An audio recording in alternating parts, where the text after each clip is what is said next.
Bonjour à tous. Aujourd'hui, je vais vous lire le psaume numéro 6.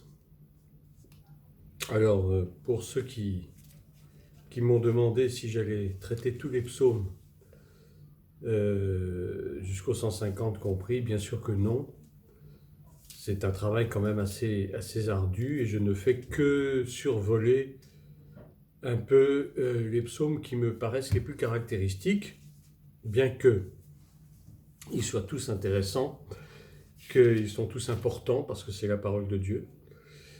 Ce sont des prières à la fois, ce sont des moyens de méditation, et ce sont, comme aujourd'hui je vais vous le montrer, il y a aussi des psaumes de repentance. Des psaumes de repentance pour donc demander pardon au Seigneur lorsque nous péchons, ce que nous faisons bien volontiers chaque jour.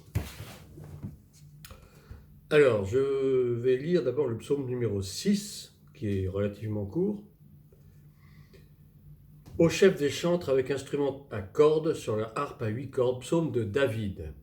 Éternel, ne me punis pas dans ta colère et ne me châtie pas dans ta fureur. Aie pitié de moi, Éternel, car je suis sans force. Guéris-moi, Éternel, car mes os sont tremblants. Mon âme est toute troublée. Et toi, Éternel, jusque à quand? Reviens, Éternel, délivre mon âme, sauve-moi à cause de ta miséricorde, car celui qui meurt n'a plus ton souvenir. Qui te louera dans le séjour des morts? Je m'épuise à force de gémir. Chaque nuit, ma couche est baignée de mes larmes, mon lit est arrosé de mes pleurs. J'ai le visage usé par le chagrin. Tous ceux qui me persécutent le font vieillir. Éloignez-vous de moi, vous tous qui faites le mal, car l'Éternel entend la voix de mes larmes. L'Éternel exauce mes supplications, l'Éternel accueille ma prière. Tous mes ennemis sont confondus, saisis d'épouvante.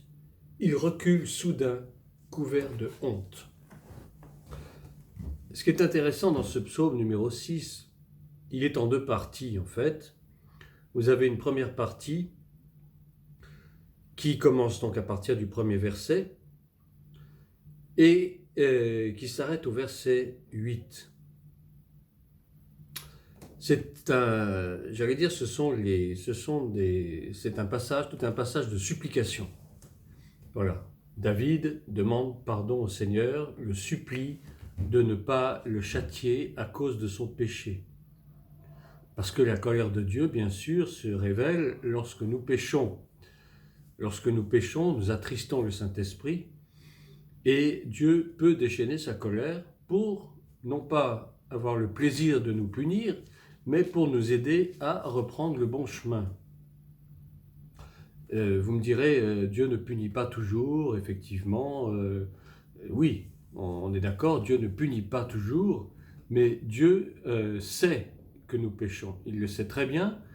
Et si nous avons un peu de sensibilité spirituelle, nous savons aussi très bien lorsque nous péchons. Parce que lorsque nous commettons quelque chose de mauvais, ou lorsque nous disons quelque chose de mauvais, ou lorsque même nous pensons quelque chose de mauvais, eh bien, l'esprit en nous est attristé et nous rappelle à l'ordre. L'esprit nous montre que là, nous avons mal agi, nous avons mal fait, nous avons mal parlé. Et nous offensons Dieu lorsque nous péchons. Ceci étant, Dieu ne punit pas nécessairement à chaque fois que nous péchons, bien sûr. Je dirais que c'est nous-mêmes qui nous punissons déjà. Mais Dieu peut châtier effectivement le pécheur lorsque celui-ci ne se repent pas, lorsque celui-ci persiste dans ses mauvaises voies, demeure dans le péché et ne veut plus en sortir. À ce moment-là, Dieu, dans sa miséricorde, parce que c'est une question de miséricorde, Dieu ne punit pas pour le plaisir de punir, Dieu n'est pas un père fouettard, simplement Dieu utilise la correction pour nous ramener dans le bon chemin. Et c'est par miséricorde et par amour qu'il le fait, et non pas par plaisir. Donc dans ce psaume numéro 6, David, puisque c'est la bouche de David qui parle, David supplie l'Éternel de ne pas le punir dans sa colère, parce que David a péché. Et nous savons combien de fois David a péché dans sa vie. Il a commis des choses quand même assez fortes. Il a été meurtrier, il a été adultère, il a fait le dénombrement du peuple alors que Dieu lui avait interdit de le faire. Enfin, David a souvent été en désobéissance à Dieu. Mais le point fort chez David, c'est qu'il savait se repentir, il savait demander pardon au Seigneur, parce qu'il avait un cœur selon Dieu, selon le cœur de Dieu. C'est ce que je vous avais déjà expliqué dans un précédent psaume. David avait un cœur selon Dieu, et par conséquent, Dieu faisait toujours miséricorde à David lorsque celui-ci, bien sûr, se repentait. Et donc, dans toute la première partie, donc jusqu'au verset 8, David supplie le Seigneur de ne pas le punir. Il demande au Seigneur de le guérir. Voilà, il dit au verset 3, « Aie pitié de moi, Éternel, car je suis sans force. » Effectivement, lorsque nous péchons, nous perdons des forces. Nous perdons des forces spirituelles, mais nous perdons aussi des forces physiques. Nous sommes languissants lorsque nous nous rendons compte, bien sûr, que nous péchons. Nous sommes apathiques, nous sommes abattus, la culpabilité nous ronge et nous perdons nos forces, effectivement, à cause du péché. Et donc, David demande au Seigneur, « Guéris-moi, Éternel, car mes os sont tremblants, mon âme est toute troublée. » L'âme est troublée lorsque nous péchons, parce que nous nous sentons coupables de quelque chose. J'allais dire, notre fort intérieur, notre homme intérieur ne nous laisse pas tranquilles jusqu'à temps que nous ayons demandé pardon au Seigneur de notre péché. « Reviens, Éternel, délivre mon âme, sauve-moi à cause de ta miséricorde. » Justement, c'est là que c'est intéressant de souligner que, à cause de sa miséricorde, Dieu nous sauve. Uniquement par sa bonté, par sa miséricorde, c'est absolument gratuit. Il ne demande rien en retour. Le salut est gratuit. Et même si nous devions payer quelque chose pour notre salut, nous serions bien en peine de trouver l'équivalent de ce que Dieu nous donne gratuitement, donc par grâce, pour nous sauver. Ce n'est pas monnayable, tout simplement. Et à partir du verset 9, voici que le langage change un petit peu. « Éloignez-vous de moi, vous tous qui faites le mal, car l'Éternel entend la voix de mes larmes. L'Éternel exauce mes supplications, l'Éternel accueille ma prière. Tous mes ennemis sont confondus, saisis d'épouvante, ils reculent soudain, couverts de honte. » Dans cette deuxième partie, qui ne dure en fait que 3 versets, eh bien, on voit que David, lance des imprécations contre ceux qui font le mal. D'abord, il a été contrit, il a été attristé de son péché, au point qu'il demande au Seigneur de ne pas le faire mourir, jusqu'à ce point. Et puis ensuite, voici le revirement à partir du verset 9, où David est en train de dire que ceux qui sont autour de lui, qui font le mal, n'ont qu'à s'écarter, parce que l'Éternel exauce ses supplications, parce qu'il sait dans son cœur que Dieu lui a pardonné. Dieu, dans sa miséricorde, lui a fait grâce, et maintenant, David, part en guerre contre tous ceux qui le persécutent, contre tous ceux qui probablement l'ont poussé à faire du mal, parce que parfois nous péchons, indirectement, parce que nous sommes peut-être poussés par des circonstances, parce que peut-être nous écoutons de mauvais conseils, et ça peut très bien se passer dans l'Église d'ailleurs, rassurez-vous. Je dirais presque qu'il n'y a pas plus pécheurs que les chrétiens dans l'Église. Bon, ça c'est une parenthèse, je ne porte pas de jugement, mais nous écoutons trop facilement les mauvais conseils de ceux qui veulent, en fait, d'une façon totalement consciente, nous induire en erreur et nous pousser à la faute. Et donc, dans ces 3 derniers versets, David sait que l'Éternel l'a exaucé, puisqu'il dit « L'Éternel exauce mes supplications, l'Éternel accueille ma prière ». Il sait d'ores et déjà que Dieu lui a pardonné et que, donc, soudain, il demande que ses ennemis s'écartent de lui, parce que, très probablement, ce sont ceux-là qui l'ont poussé à tomber dans le péché. Ce qui n'est pas toujours le cas. Nous péchons souvent volontairement. Et si nous péchons involontairement, ce peut être effectivement parce que des personnes de notre entourage nous ont poussés à cela. Ce psaume 6, je le rapprocherai de 2 autres psaumes, qui sont également des psaumes de repentance. Nous avons également le psaume 38, Et nous avons aussi le psaume 51, qui est, j'allais dire, le plus beau des psaumes de repentance, de David également. Et ce psaume 51 est celui que David a prononcé lorsque Nathan, le prophète, est venu lui révéler son péché d'adultère et son péché de meurtre. Et David s'est profondément repenti et Dieu lui a fait grâce et miséricorde. Et dans le psaume 38, qui est aussi un psaume de David, eh bien, il y a également « Éternel, ne me punis pas dans ta colère, ne me châtie pas dans ta fureur, car tes flèches m'ont atteint, et ta main s'est appesantie sur moi. » La main de Dieu s'appesantit sur nous, ça veut dire que lorsque nous péchons, lorsque nous commettons un acte répréhensible, eh bien, le Saint-Esprit fait tout pour nous rappeler à l'ordre. Le Saint-Esprit, dans notre esprit, je vais dire, travaille notre esprit, travaille notre cœur pour nous pousser à la repentance. Et c'est en ce sens-là qu'on peut dire que la main de Dieu s'appesantit sur nous. Nous sentons comme une lourdeur sur nos épaules, comme un fardeau, parce que le péché est ni plus ni moins un fardeau dont il faut à tout prix se débarrasser en demandant pardon, en nous repentant. Et au verset 4, il continue « Il n'y a rien de sain dans ma chair à cause de ta colère, il n'y a plus de vigueur dans mes os à cause de mon péché, car mes iniquités s'élèvent au-dessus de ma tête comme un lourd fardeau, vous voyez, comme un lourd fardeau, elles sont trop pesantes pour moi. Mes plaies sont infectes et purulentes par l'effet de ma folie. » Vous voyez, il va jusqu'à dire qu'il a des plaies infectes et purulentes à cause de sa folie, parce que le péché est une forme de folie. Lorsque nous péchons, c'est comme si nous étions fous, parce que nous nous détournons de la grâce de Dieu, parce que quelque part nous ratons le but que Dieu nous a donné dans notre vie et nous nous détournons volontairement ou pas. Et à ce moment-là, nous attirons la fureur de Dieu sur nos vies. Et à ce moment-là, nous sommes comme des malades. Nous sommes comme des malades, nous sommes malades spirituellement, nous sommes en très mauvaise santé spirituellement, et ça peut même se répercuter jusque dans notre santé physique. Si on persiste dans le péché, si on persiste dans la culpabilité du péché, on peut très bien se rendre malade physiquement. On peut avoir des ulcères d'estomac, on peut avoir des problèmes cardiaques, et puis surtout on peut avoir des problèmes mentaux, des problèmes psychiatriques, de la dépression, de la mélancolie, de la tristesse, à cause du poids du péché. Donc, vous voyez que c'est très grave. Le péché entraîne forcément des conséquences, d'abord spirituelles, et puis ensuite éventuellement physiques. Au verset 7, il dit « Je suis courbé, abattu au dernier point.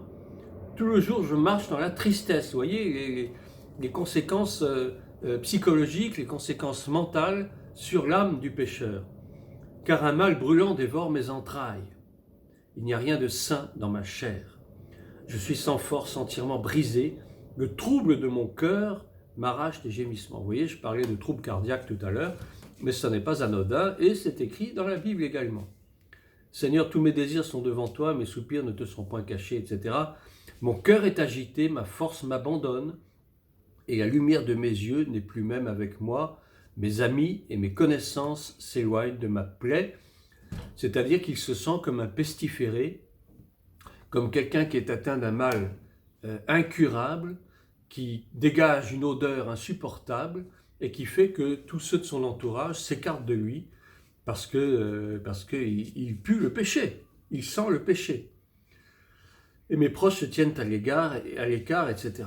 Et donc, le psaume 51, qui est le psaume de la contrition par excellence, donc lorsque Nathan le prophète vint à lui, après que David fut allé vers Bathsheba, donc Bathsheba, cette femme de Uri le Hittite que David avait fait tuer au combat, afin de pouvoir l'épouser parce qu'il avait été séduit par la grande beauté de cette femme.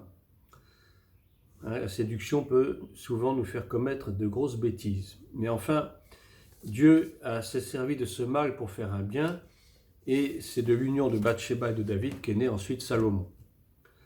C'était le plan de Dieu quelque part. Mais souvent, nous faisons des choses qui se révèlent être mauvaises, mais Dieu peut utiliser ces choses mauvaises pour son propre profit, pour que son plan puisse s'accomplir. Vous voyez comment les mystères de Dieu sont souvent insondables. Ô Dieu, aie pitié de moi dans ta bonté, selon ta grande miséricorde, efface mes transgressions. Lave-moi complètement de mon iniquité et purifie-moi de mon péché, car je reconnais mes transgressions. Vous voyez, il se repent, il reconnaît son péché. Beaucoup de pécheurs ne reconnaissent pas leur péché, persistent dans cette voie et s'attirent immanquablement la colère de Dieu, à plus ou moins longue échéance. J'ai péché contre toi seul et j'ai fait ce qui est mal à tes yeux, en sorte que tu seras juste dans ta sentence, sans reproche dans ton jugement. Dieu est un juste juge. Dieu juge. Dieu est bon, Dieu est miséricordieux, nous sommes d'accord, mais Dieu est aussi un juste juge. Et il ne laisse pas le pécheur impuni si celui-ci persiste dans sa mauvaise voie. Et le Saint-Esprit est là pour nous convaincre de péché, de justice et de jugement. Nous avons cette lumière à l'intérieur de nous qui nous permet de nous alerter lorsque nous tombons dans le péché, lorsque nous faisons quelque chose qui est mauvais aux yeux de Dieu. Et Dieu nous juge. Mais si nous ne voulons pas être jugés, eh bien, la seule solution, c'est tout simplement de nous repentir et de demander pardon. Et Dieu ne nous jugera pas. Il ne nous juge pas selon nos iniquités, dit le psaume 103, à condition toutefois que nous sachions nous repentir, bien entendu. Voici, je suis né dans l'iniquité, verset 7, et ma mère m'a conçu dans le péché. Nous savons très bien que nous naissons pécheurs, puisque depuis le jardin d'Éden, nos premiers parents ayant péché, ce péché est totalement inscrit dans nos gènes depuis même notre conception in utero. Et lorsque nous naissons au monde, eh bien, nous sommes remplis du péché, puisque c'est ainsi, c'est l'hérédité du péché qui nous poursuit jusqu'au jour où Dieu nous pardonnera notre passé parce que nous décidons de lui consacrer notre vie. Et nous acceptons le sacrifice salvateur de Jésus et son sang précieux. Mais tu veux que la vérité soit au fond du cœur, fais donc pénétrer la sagesse au-dedans de moi, purifie-moi avec l'hysope et je serai pur. Aujourd'hui, on ne parlerait plus d'hysope. L'hysope, c'était donc cette branche d'arbre qu'on utilisait pour asperger l'autel avec le sang des boucs et des taureaux. Mais aujourd'hui, nous parlerons bien entendu du sang de Christ, du sang de Jésus, du sang de l'agneau qui lui seul peut nous purifier de tout péché et de toute iniquité. Lave-moi, je serai plus blanc que la neige, annonce-moi l'allégresse et la joie, et les eaux que tu as brisées se réjouiront. Lorsque nous nous repentons, eh bien, la joie vient en nous. Nous sommes pleins d'allégresse parce que nous savons que le Seigneur nous a pardonné. Mais il ne peut le faire qu'à condition première que, bien sûr, nous nous repentions.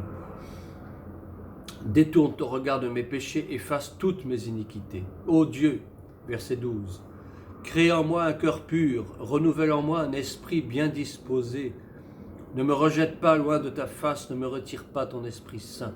Si Dieu nous retire son Esprit Saint, c'est très ennuyeux et je dirais nous courons à notre perte.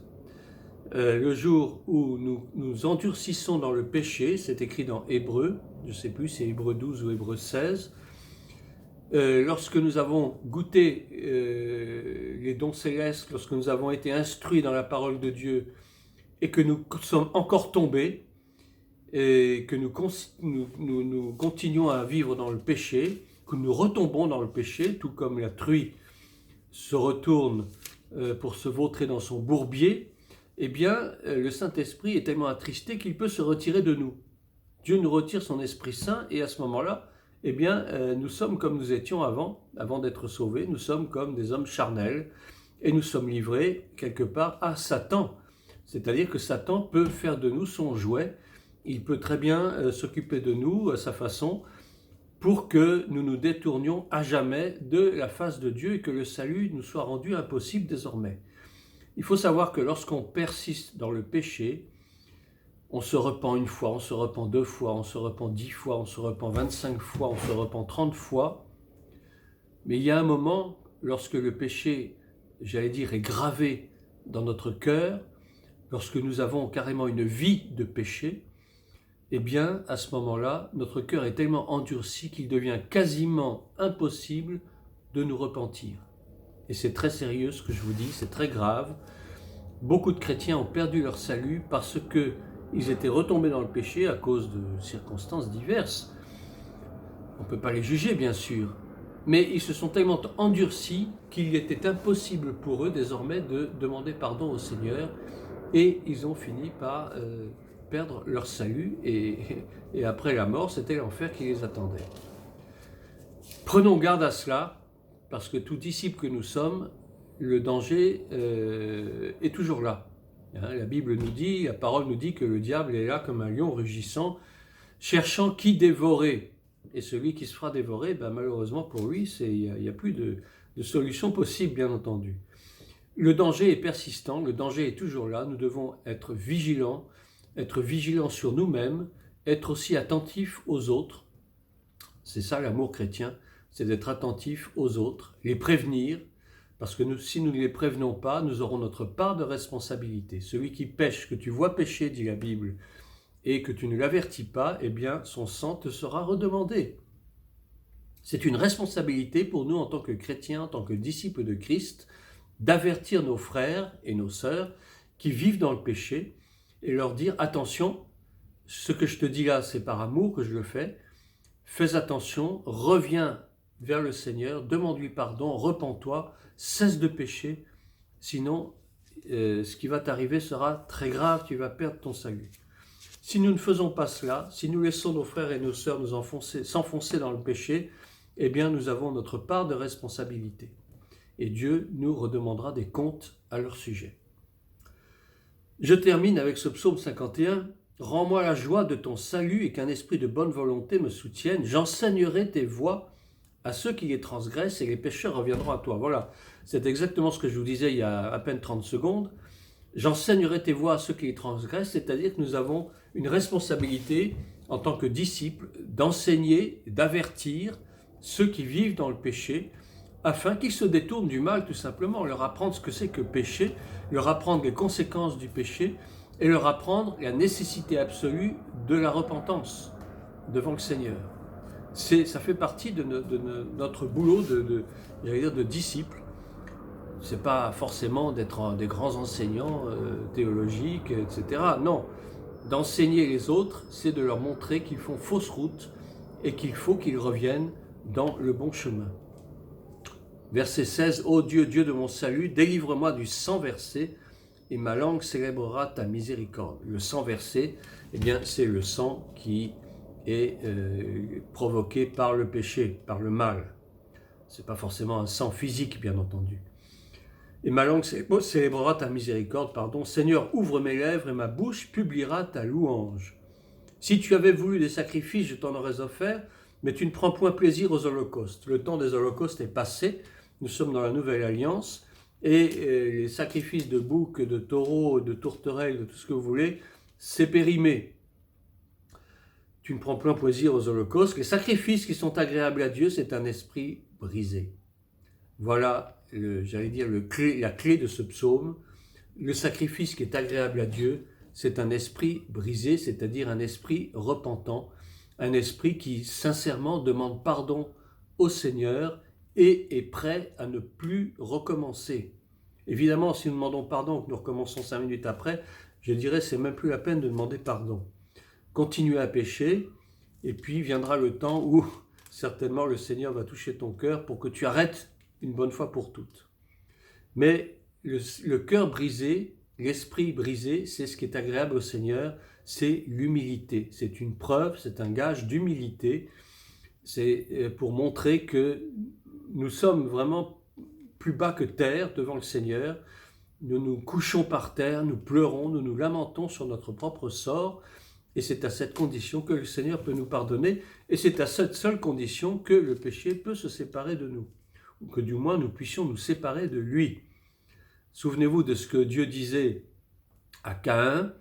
Il disait, voici, le péché est couché à ta porte, mais toi, domine sur lui.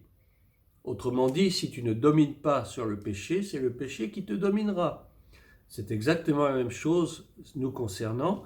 Si nous n'apprenons pas à dominer sur le péché, eh bien, immanquablement, c'est le péché qui nous dominera. Et nous serons esclaves du péché, nous serons esclaves de l'Égypte, nous serons esclaves du vieil homme, et à ce moment-là, le salut n'est plus possible.